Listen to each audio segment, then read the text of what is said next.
এক নম্বর সুসংবাদ, আন্নাল জান্নাহ তিবাতুত তুরবা আও তাইয়িবাতুত তুরবা, যে তাদেরকে গিয়া বলবেন যে আমি তো জান্নাতে আছি, এই জান্নাতের মাটি এটা অতি পবিত্র এবং দামি একটা মাটি। জোরে বলেন সুবহানাল্লাহ। জান্নাতের দামি কি কম মাটি না কম দামি না বেশি দামি?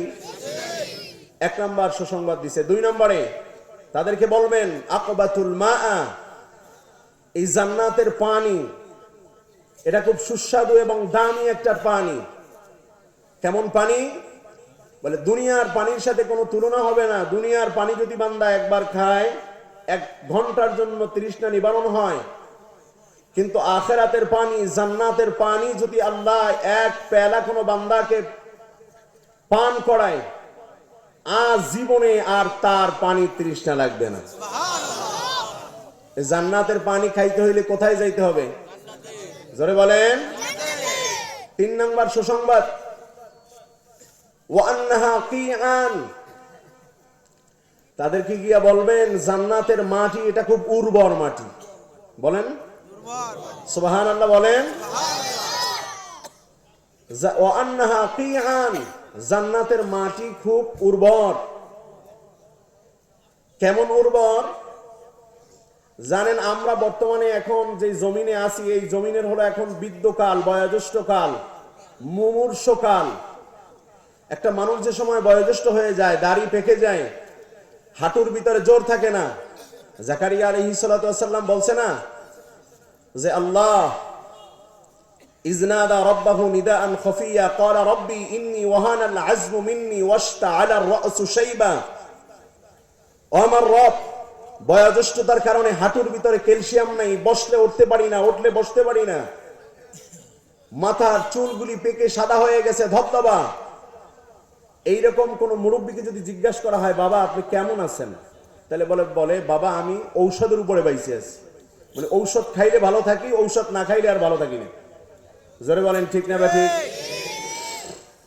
তাহলে মানুষ বৃদ্ধ হওয়ার পরে রোগ শোক তাকে চেপে ধরে, একটু কমা, যার কারণে ওষুধ খাইলে ভালো থাকে, ওষুধ না খাইলে ভালো থাকে না।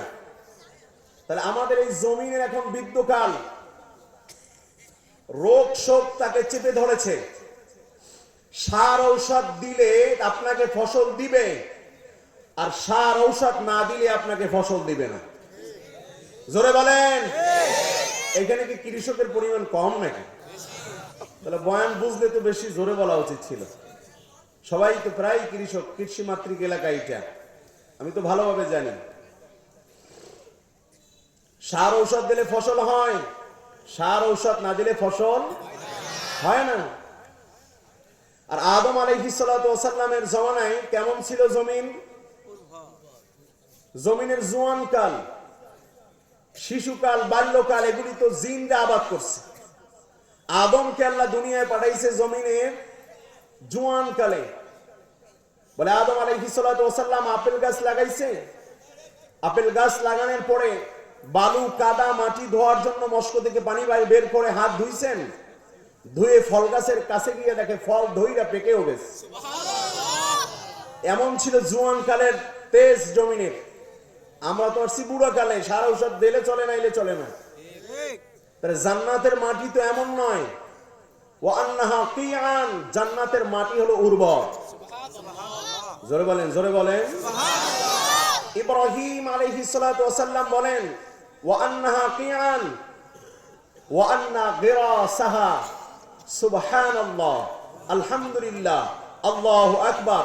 সকলে বলেন আল্লাহু আকবার।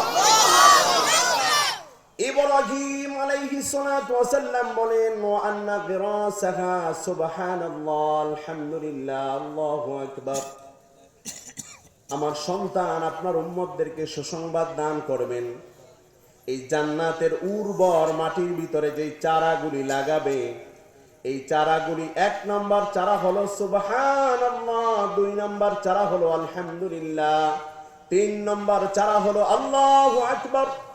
একবার যদি কোনো বান্দা আল্লাহর পবিত্রতা বর্ণনা করার জন্য জবান থেকে সুবহানাল্লাহ বলে, আল্লাহ পাক রব্বুল আলামিন বান্দার জন্য জান্নাতের ভিতরে একটা ফল গাছ রোপণ করে দেয়।